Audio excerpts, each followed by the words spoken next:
Bien, buenos días amables televidentes, bienvenidos a Periodismo y Sociedad. Gracias por estar con nosotros, siempre informándoles en 55 minutos de la mayoría de las cosas que suceden aquí y allá también, afuera, donde viven muchos dominicanos. Licho, buenos días.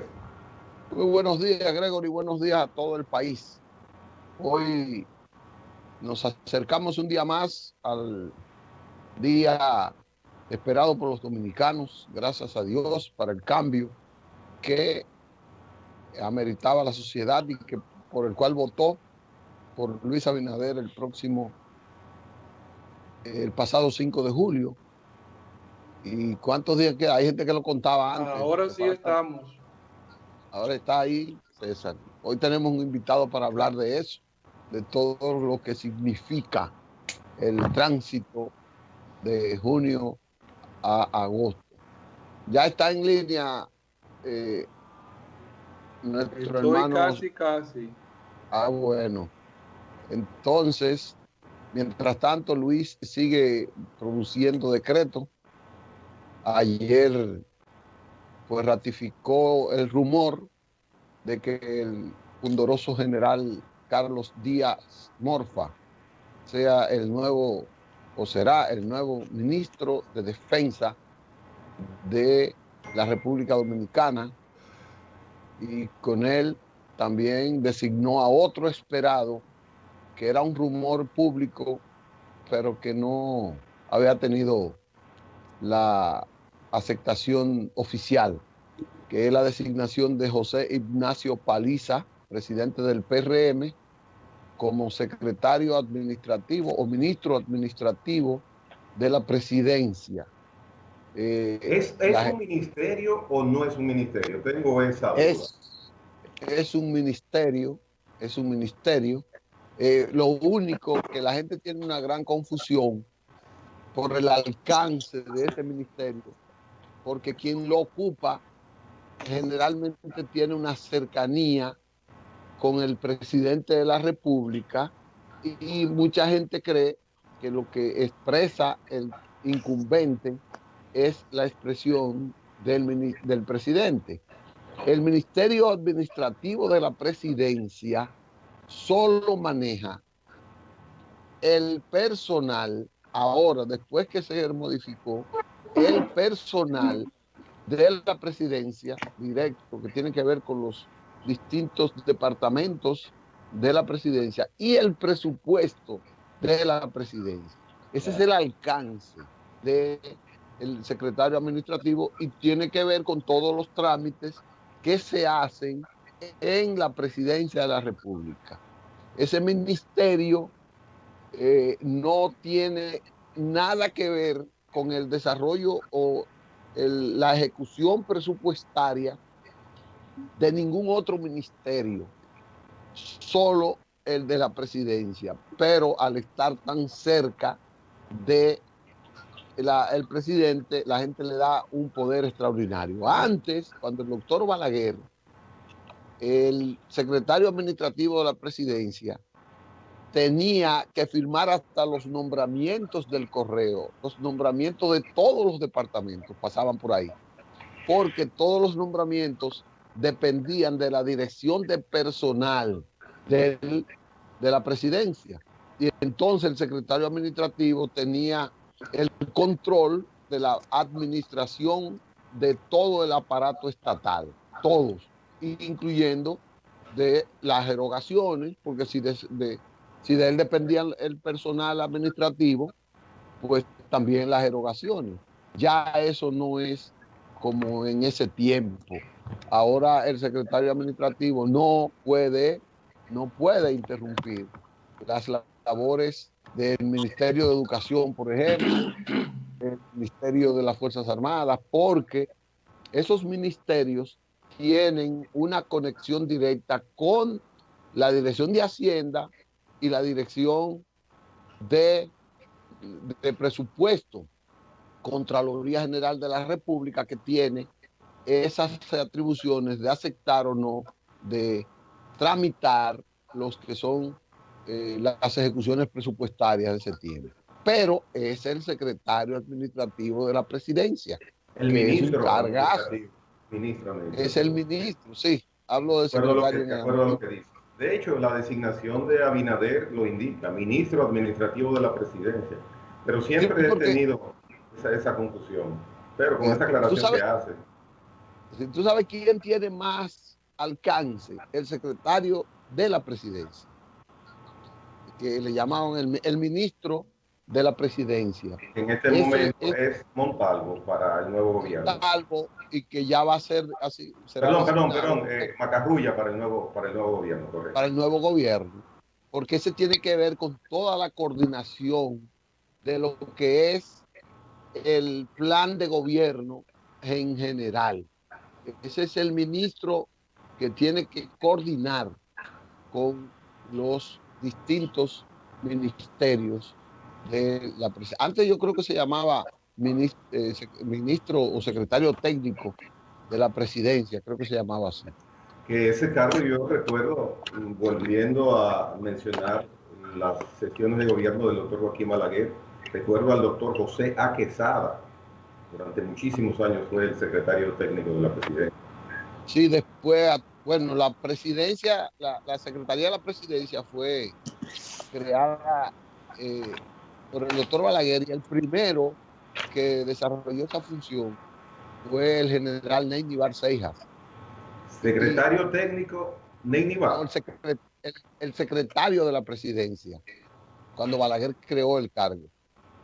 Y lo dejaron ahí. Perdón, yo pienso que tú estás confundiendo a Neyni Bar con el general Pérez y Pérez, Enrique No, Pérez y no, no, Pérez. Neyni Bar. Y Neyni Bar fue Neyni, secretario de la presidencia. el primero que fue. Después llegó Enrique Pérez y Pérez, después hasta Gutiérrez, un locuaz vocero que tenía el gobierno de Balaguer. Buena persona, buena persona, buena persona. Excelente persona, hace muchos años que no sé de él. Ojalá Y que esté entonces, bien de salud, porque él tenía algunos quebrantitos de salud. y después cuando Vive llegó en Herrera vive, Domingo. bueno, bueno. Parece que vamos al aire y entonces vamos Tenemos un a, invitado, sí, y mira, y ya cuando ya todo está. pase, en referencia a las designaciones del presidente Abinader y sus funcionarios, pues tendremos la oportunidad de hacer un recorrido, pasar revista, no evaluativa, sino de mención y ponderación de cada uno individualmente de estas designaciones que día a día está haciendo hasta ahora el presidente electo Luis Abinader. Muy interesantes hasta ahora, todas. Correcto. Mira, bueno, vamos a darle saludo a nuestro amigo, el primer invitado de este programa, cuando lo inauguramos, y él no quiere hacerse dueño de eso, fue César Zapata. César Zapata es profesor de la Universidad Autónoma de Santo Domingo, era aspirante en ese tiempo a vicedecano y es un psicólogo social muy experimentado y profundo, con mucha apertura de su visión en términos de los comportamientos humanos. Por eso cuando vamos a analizar la sociedad dominicana, él es uno de nuestros principales invitados, si no el principal, para que él no se lleve esa medalla, tú ves, de ese ego que se lleva la gente. Pero buenos César, días, César. Buenos días, gracias por venir. Buenos días. César, Buenos días. ¿podrías girar la cámara, la parte de rotación de la cámara, para que El esté en teléfono, horizontal? ponlo como Así, acostado, exacto, así. para que esté así. ¿Están seguros? No, no tú, el teléfono, yo creo que es así, no es así. Bueno, Bueno, yo lo pongo como ustedes me digan. está bueno. No, Pero no creo que sea así, ¿no?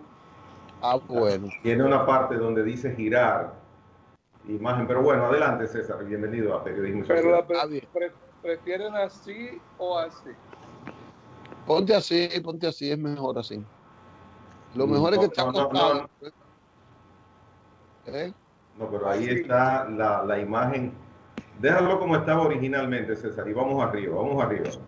Lo que pasa es que es en el teléfono, no es variar el teléfono, No es sino el darle a la teléfono, imagen. es la imagen. Sí, eso es lo que estoy haciendo.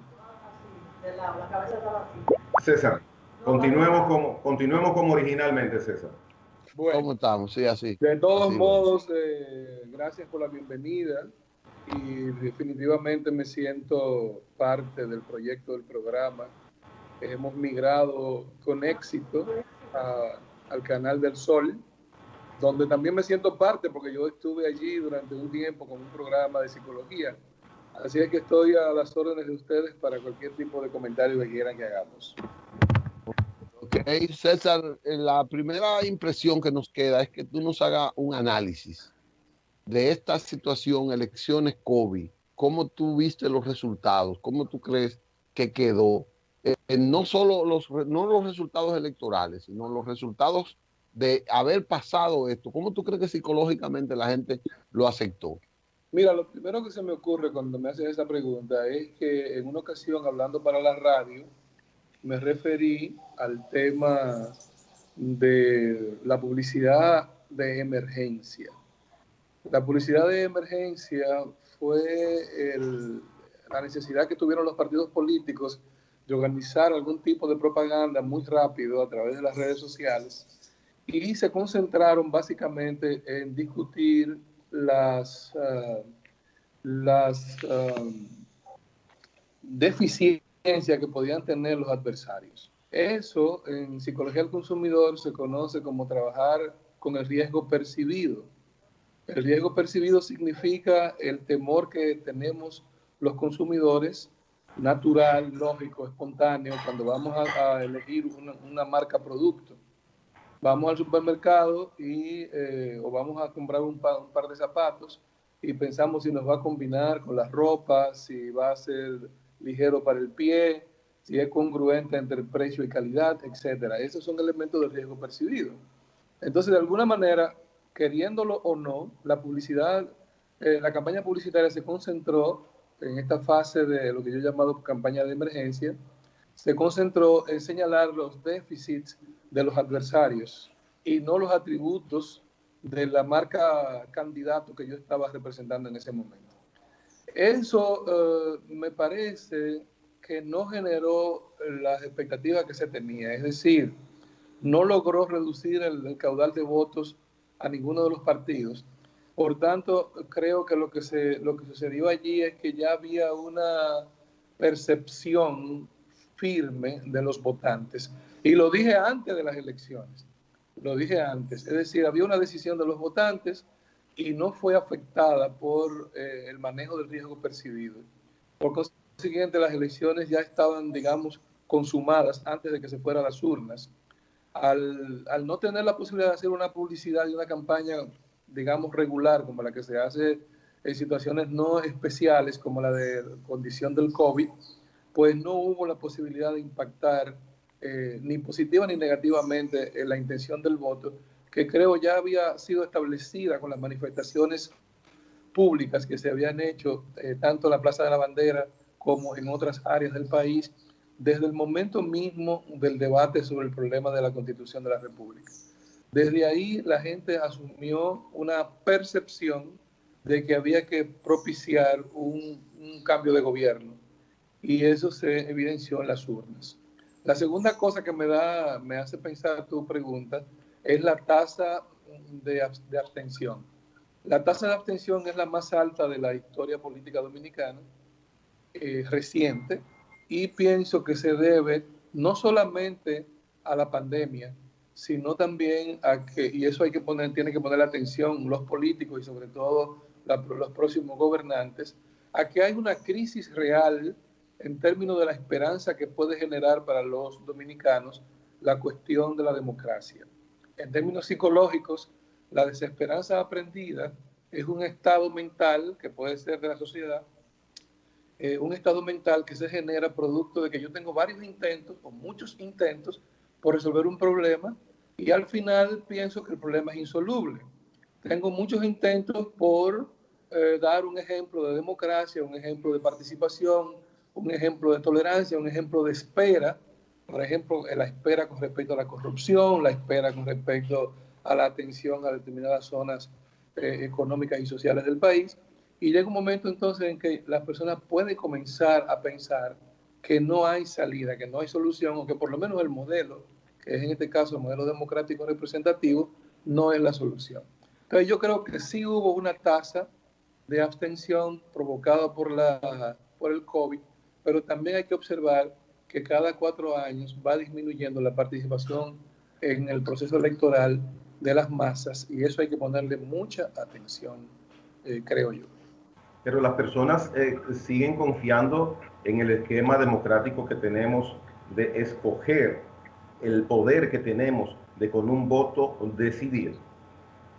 Bueno, esa confianza a la que tú te refieres justamente es la que se ha visto erosionada con la baja participación. Si nosotros tomamos las estadísticas de los últimos 3 periodos, entonces tenemos que pensar que hay una franja de la población que no está confiando en el sistema. Y eso es peligroso porque eso puede generar sobre todo si tiene el caldo de cultivo de otro factor psicológico que hay entre los dominicanos, que es el problema de creer en el mesianismo, ¿verdad? Pensar que hay un sujeto predestinado. Ustedes conocen esa larga historia que Balaguer aprovechó muy bien. Entonces, esa idea del sujeto predestinado y la desconfianza a la democracia representativa es un caldo de cultivo que puede generar estos regímenes duros, autoritarios, que nosotros obviamente no queremos. Ya. Y entonces ese populismo y esas canonjías que normalmente puede como herramienta en los procesos electorales poner más en práctica los partidos de gobierno, ¿dónde quedó en este proceso electoral? Porque el derroche económico, la inversión económica que hubo, es algo hasta ahora, considero que es unánime este criterio, nunca visto. Entonces, ¿cuál fue el papel de esos DAOs, de todas esas favorabilidades que podía hacer determinado candidato?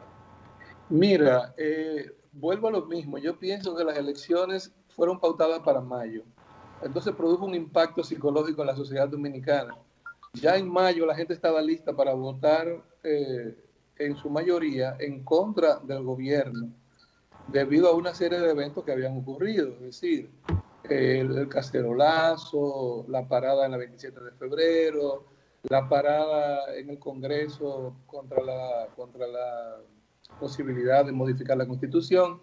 Todo eso había generado un efecto psicológico que no era posible modificarlo a corto plazo. Es decir, de mayo a junio no era suficiente tiempo ni con el recurso del DAO, como le llama usted, ni con ningún otro, ni con la política de la percepción de los errores del otro, ¿verdad? Lo que habíamos mencionado antes. Ninguno de esos recursos podían impactar suficientemente como para hacer un giro. Sin embargo, yo especulo que el 37% que obtiene el señor Gonzalo Castillo aumentó en este periodo. Es decir, yo pienso que andaba un poco por debajo la intención del voto a favor del señor Gonzalo Castillo, y el tiempo de la pandemia, donde hubo ese proceso de favorecer con algunas canonjías, pues también impactó de alguna manera y aumentó algunos puntos en el índice del sujeto, pero no suficientes como para cambiar la intención mayoritaria que ya estaba planteada en términos de percepción en esos eventos sociales que yo acabo de referir.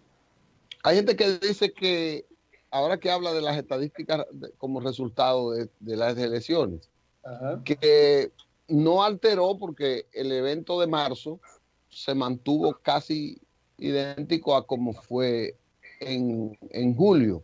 No le alteró a Luis, pero sí le alteró a Leonel y a Gonzalo, porque Leonel al final expresó una cifra menor que la que daban los estudios en marzo y Gonzalo dio una mayor. Es decir, como que el trasiego se dio entre Leonel y Gonzalo. Gente que estaba simpatizando por Leonel se devolvió o se mantuvo, aunque simpatizaba con Leonel, decidió votar por Gonzalo. Eso es lo que han dicho algunos Mire, sociólogos. yo trato de hablar del ámbito de la psicología para no entrometerme en la Sí. sabiduría, en los saberes de otros, ¿verdad? Yo pienso que en el caso de Leonel, que sorprende la baja votación realmente porque fue 3 veces presidente de la República, una persona que tiene sin duda formación de liderazgo. Sin embargo, también hay que decir que esa cantidad de votos indica una cierta fortaleza en el sentido de que es un movimiento político que él organizó muy a prisa y que tiene apenas meses. Y entonces Seguro. asumirse en un tercer lugar, eso no tiene precedentes. Recuerden que el propio PLD, cuando se constituyó en la década de los 70, para poder ser opción de poder, tuvo que esperar 20 años. Entonces, que en meses una persona entre al ruedo político y tenga esta cantidad de votos, pues no puede ser una decepción. Sin embargo, se esperaba más. Yo lo que pienso que pudo haber ocurrido, eso que usted le llama trasiego de votos y demás, lo que pienso que puede haber ocurrido es que ahí sí se puede hablar de riesgo percibido y que la gente pensaba, bueno, simpatizo por Leonel, digamos una franja de los PLDistas, pero no tiene posibilidad de ganar. Porque recuerde que cuando a la gente se le coloca estigmas, prejuicios, es difícil de que eso no impacte en el pensamiento colectivo. Lo mismo le pasa a Guillermo Moreno. Guillermo Moreno tiene un estigma de que no tiene posibilidad de ganar. Y la gente, aunque simpatice por él, canaliza el voto en otra dirección porque asume que él no puede competir con el adversario. Además, recuerde que la percepción había sido impactada por la intención de desalojar a alguien del poder. Y si yo pensaba que X o Y candidato no me iba a dar esa oportunidad, entonces a nivel del psiquismo colectivo, yo decía, bueno, si no tengo esa posibilidad de sacarlo del poder por esa vía, pues entonces no voy a arriesgar el voto hacia Lionel, sino que lo voy a canalizar hacia un candidato que pueda realmente garantizarme la salida del candidato. Así que yo pienso que si hubo esa, digamos, duda en términos de riesgo percibido, lo hubo tanto en favor el candidato Gonzalo para ciertos PLDistas que entendían que podían preservar sus trabajos, y lo hubo también en otros votantes independientes que apostaban al cambio y entonces pensaban que el presidente Fernández no representaba ese cambio. Zapata, Okay. tomando en cuenta lo que mencionas ahora, perdón, eso de que el dominicano vota por quien cree que va a ganar, científicamente, ¿qué explicación en la práctica tiene? Claro, las circunstancias cambian, cada proceso electoral tiene una circunstancia muy sui generis, pero en sentido general, el dominicano vota por el que cree que va a ganar. ¿Qué influencia tiene en cada proceso electoral esta oración, no sé cómo llamarla? Sí, mire, esa es una buena pregunta porque nos permite aclarar un término que ha sido utilizado tristemente, de manera infeliz por mucha gente con respecto al concepto de percepción. Incluso en una ocasión hubo un ministro que dijo que la violencia era una percepción y la gente interpretó que eso significaba que era irreal. No, la percepción es una manera de mirar el mundo y para que haya percepción tiene que haber un objeto que estemos observando. Es decir, tiene que haber una realidad. Y tiene que haber también una cultura, un sistema de creencias, una historia, una personalidad, etc. Todas esas variables influyen e impactan en el modo en que percibo. Por ejemplo, si hablamos de la violencia, yo no puedo decir que aquí hay poca violencia porque hay menos que en Colombia, no. Aquí hay que ver en términos de la percepción del dominicano que está acostumbrado a un clima de paz y que el número de eventos puede considerarse mucho con relación a la propia historia del país, no comparándolo con otros países donde hay mayor tensión política. Pero bueno, volviendo a la pregunta, esa percepción, ese modo de ver el mundo, ha hecho que el dominicano, por haber vivido varios periodos de dictadura o semidictadura, tenga temores, ¿verdad? La famosa historia del dominicano chivo, inseguro. Entonces, ante esos temores, esos miedos y esas expectativas, el dominicano trata de canalizar los votos hacia el que él percibe que va a ganar. Es decir, no quiere correr riesgos, tiene miedos, temores ancestrales que están vinculados a la historia del país. Y por tanto, lo que se procura es entonces canalizar los votos hacia donde yo percibo que voy a ganar, como una manera de reducir las expectativas de temor, las expectativas de pérdida que se ha generado en la historia perceptual de los dominicanos. Recuerden, se percibe a partir de una realidad, pero esa realidad está atravesada por mi sistema de creencias, ¿verdad? Y el dominicano, como ya dije, es chivo, es la palabra que hemos utilizado para definir esa paranoia colectiva que tenemos nosotros los dominicanos. Bueno, César, vamos a pedir el permiso para ir a una pausa y cuando regresemos vamos a ver, a auscultar lo que sería esa actitud de esperanza que mantiene el dominicano, esa posibilidad del futuro después de las elecciones, después del cambio y con el traslado de funciones de mucha gente. Ok. Vamos a una pausa, volvemos de inmediato.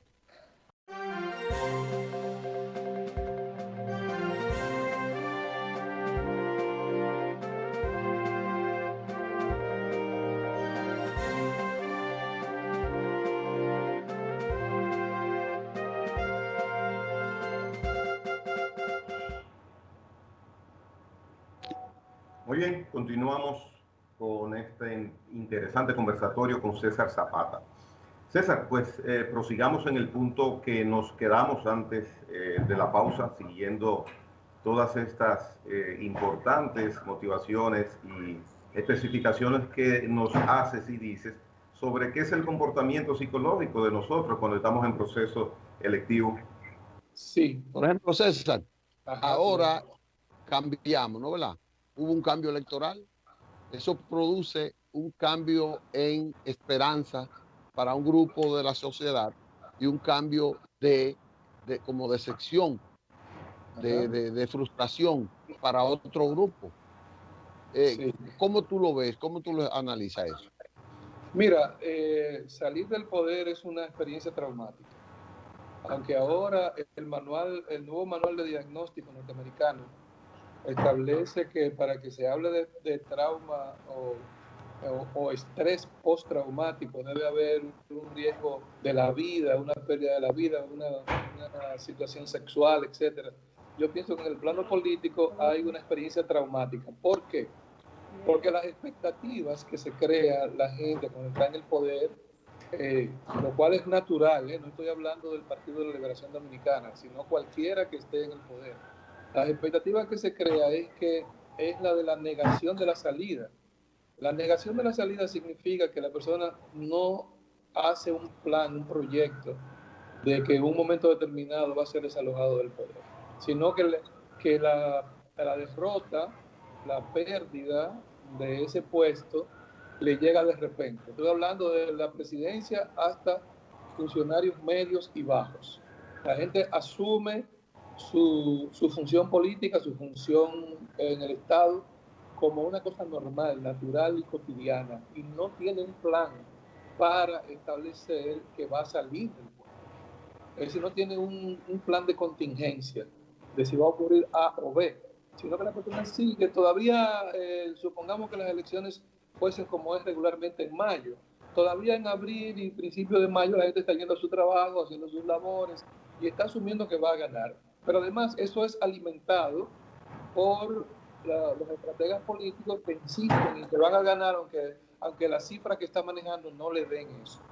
Y le hacen entonces un condicionamiento a los sujetos que reciben ese mensaje y que prefieren aceptar esa idea a la otra. Por ejemplo, cuando aparecen encuestas imparciales, la persona que aparece con una puntuación baja no lo acepta, no lo acepta.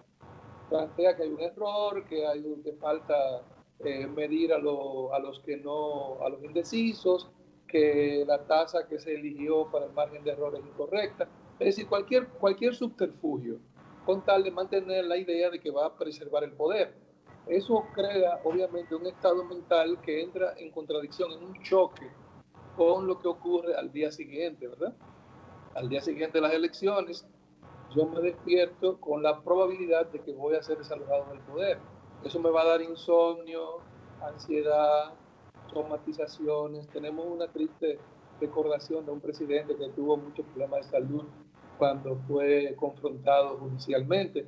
Es decir, tenemos todas esas, la idea, el riesgo de que nos puedan irrespetar, la pérdida del estatus de poder. Al ser desplazado del poder, es difícil hacer la transición de un sujeto con poder a un ciudadano común. Todos esos son efectos psicológicos que me van a generar un estado traumático, que voy a necesitar incluso ayuda, primero del círculo familiar, y si falla el círculo familiar voy a tener que ir a un terapeuta, porque en verdad eso genera un efecto traumático que no se resuelve de la noche a la mañana. Y por consiguiente, mucha gente, vuelvo y digo, desde las más altas instancias hasta los funcionarios medios, mucha gente va a necesitar de verdad hacer el switch, el transfer de haber tenido poder, de haber dirigido una unidad, un departamento, el Estado Dominicano, a no tener ese poder ahora, de hacer un ciudadano común. ¿Por qué? Eso es lo negativo, pero y en el positivo, escúchame, Gregory. Pero y en el que ve ahora, que despierta, que dice, bueno, se dio el cambio, yo voy para el poder. Ok. Ahí hay otro componente importante. En el que se le da el cambio, puede ocurrir algunos eventos que no son muy saludables ni para él ni para el Estado. Uno de ellos es el tema de la megalomanía. Recuerden que estamos hablando en términos generales, no estamos hablando en términos personales. En cualquier país del mundo, en cualquier estado, hay una gran variedad de seres humanos y no conocemos los estados psíquicos de las personas que van a ir al poder. ¿Está claro? Entonces, cualquier persona, cualquiera, desde uno que vaya a dirigir un departamento, el departamento más pequeño del gobierno, hasta el que esté arriba, debe vigilar sus pensamientos megalomaníacos. La megalomanía es un delirio, un estado delirante, que la palabra delirio significa que yo cambio la realidad por lo que pienso, sustituyo la realidad por lo que pienso.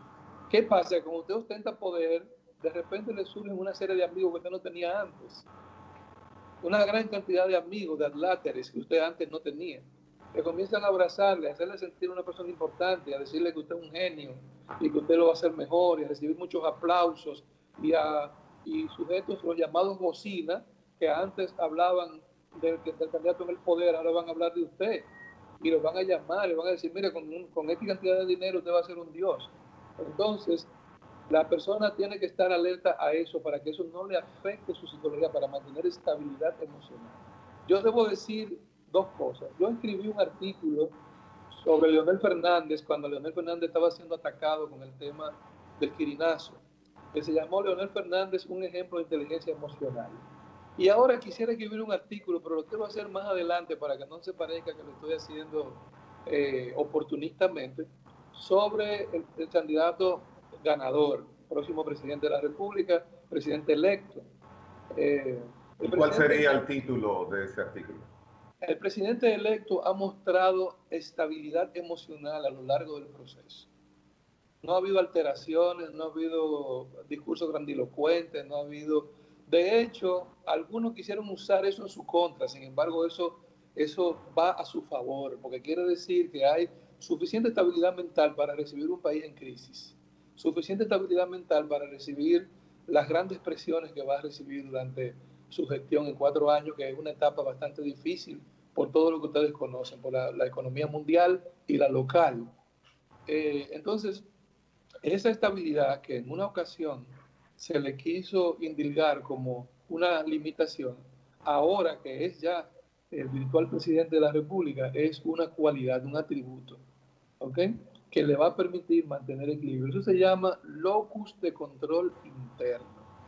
El locus de control interno significa que los factores externos no son lo que van a determinar mis respuestas emocionales, sino que yo tengo puesto ese control en factores internos, en mi propia capacidad para procesar información. Si eso se mantiene... ¿Eso es aprendido o es Eso tiene mucho de aprendido porque hay muchos factores que intervienen. Interviene la formación familiar, interviene la estabilidad emocional, interviene tener un círculo seguro. El círculo seguro significa haber tenido un espacio familiar protector adecuado en términos de, no hablo de protección económica, hablo de protección en términos de salud mental. Entonces hay un llamado apego inseguro y apego ansioso que genera estas personalidades explosivas. Y hay un espacio de apego seguro que permite que el sujeto no solamente replique eso en su familia, es decir, lo aprende en la infancia y lo puede aplicar en la familia. No solamente así, sino que también lo aplica a su vida cotidiana y puede ponerse en evidencia un grado de estabilidad emocional que es deseable para una persona que vaya a dirigir el Estado. Ojalá se mantenga, ¿eh? Ojalá no tenga yo que ser invitado otra vez para analizar que el hombre haya perdido el control. Un buen ejemplo de ese locus motivacional fue Balaguer. Balaguer es un buen ejemplo de eso. Y además es un atributo de los estadistas. Es decir, para usted pasar de la condición de gobernante a la condición de estadista, requiere una serie de cualidades y de atributos. Un fuerte liderazgo es lo primero, pero también tiene que tener una personalidad centrada en ese locus de control. Si es una persona explosiva, con dificultades para ponerse en control, con lo que se llama estados de ansiedad o con lo que se llama pobre control de impulso, pues puede echar por la borda. Mira, tengo en la mente a una persona, pero no voy a mencionar nombre, porque incluso ya falleció, que tenía todas las condiciones de liderazgo, tenía todas las capacidades cognitivas, tenía una gran formación, tenía una gran historia en un partido importante, pero tenía un pobre control de impulso y una gran megalomanía, lo que le impedía realmente mantener la posibilidad de ser. Nos perdimos de un gran presidente de la República por un problema que era de personalidad. Si me hubiera contratado a mí como asesor psicológico, probablemente hubiera sido presidente. Qué bien. César, con el conocimiento científico práctico que tienes de lo que es la esencia en el comportarse del político dominicano, ¿cuál es la principal motivación de que un político busque y quiera mantenerse en el poder? Bien, esa pregunta se asocia con el concepto que dijimos de megalomanía. Lo primero que ocurre es que posiblemente cuando el sujeto llega sea honesto y no quiera repetir en el poder. Pongo el ejemplo del caso de Danilo Medina Sánchez, que en sus discursos en el primer periodo de gobierno, cuando era candidato, repitió muchas veces que iba a gobernar durante un periodo y nada más, y que además era, digamos, un peligro para la democracia del país, la repetición en el poder, e incluso dijo una verdad irrefutable. El que está en el poder va a manipular el poder para tratar de mantenerse en él. Por tanto, la idea de un solo periodo, sobre todo en países de pobre democracia, una democracia débil, parece interesante. Déjame corregir, César, mi pregunta, porque sí. no la hice correctamente por la respuesta que estás dando. Cuando hablo del político que quiere mantenerse en el poder y cuál es su principal motivación para llegar al poder, me hablo de todo el político dominicano, no solamente del presidencial. No, yo he puesto el ejemplo del señor presidente, pero es a cualquiera a quien se le puede aplicar esto.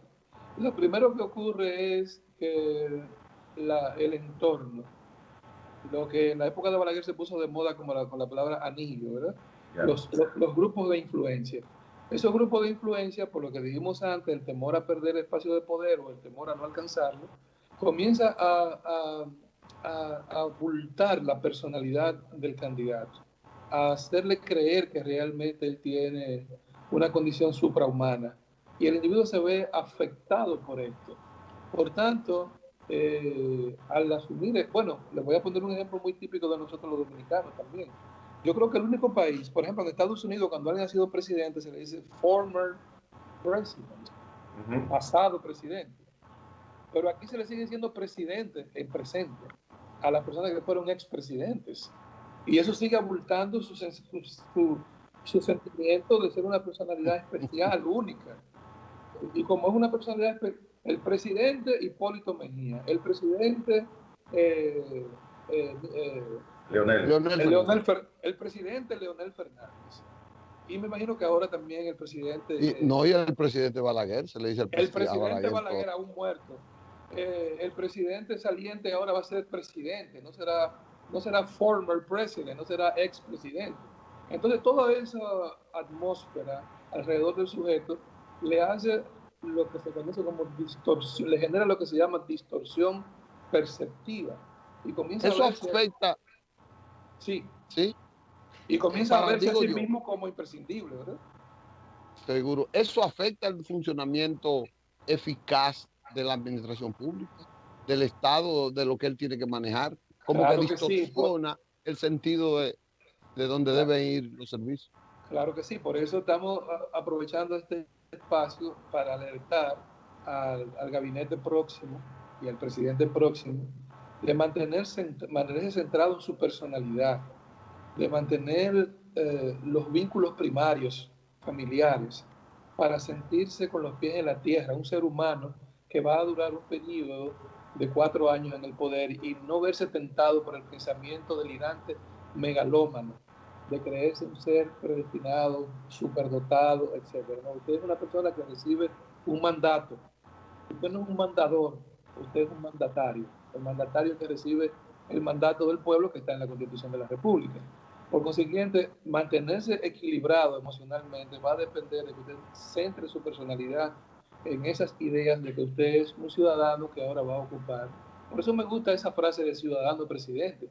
Usted es un ciudadano que ahora va a ocupar un espacio de dirección en el que va a ordenar, a dirigir, a organizar el Estado y por consiguiente usted es un servidor del Estado, en la máxima magistratura, pero a fin de cuentas un servidor del Estado. Ya no tenemos políticos sentimentales, que su principal logro y su principal objetivo es el bienestar común. De verdad. Mira, esa es una pregunta difícil porque... Si quieres te puedo acoger a la quinta enmienda norteamericana. Es una pregunta difícil porque la quinta enmienda no funciona aquí. Es una pregunta difícil porque habría que hacer, digamos, una psicología de los partidos políticos. Habría que trabajar con el doctor León Tebrea, que es un experto en eso. Es en los partidos políticos donde habría que discutir esa cuestión. ¿Por qué? Porque un partido político, por definición, sería una agrupación, una organización, ¿verdad? Una organización, y lo reitero porque ha habido muchas desorganizaciones que tienen estatus de partido político en República Dominicana. Una organización que tiene como propuesta la llegada al poder, pero dentro de su agenda debe existir una serie de elementos que le oferta al electorado como búsqueda de solución de problemas. Y no solamente al electorado, sino a quienes quieren reclutar para que formen parte de ese proyecto político. Yo quiero reclutar a las personas para que formen parte de un proyecto político porque es un proyecto social, no de individuos, pero lamentablemente en República Dominicana la mayoría de los partidos son grupos de individuos, corporaciones, no partidos políticos, porque no tienen proyectos sociales, sino grupos y corporaciones que tienen una meta de alcanzar el poder. Por tanto, no sabemos ni siquiera para qué van a alcanzar el poder. Pero entonces, ahora eso afecta también la psicología del votante. ¿Por qué el votante permanece votando por partidos que no le presentan proyectos? ¿Por qué los partidos más bien hacen campaña señalando el riesgo percibido de los otros y no los atributos y las propuestas mías como proyecto político? Bueno, se debe a que parece que esos recursos tienen un impacto en el electorado, ¿verdad?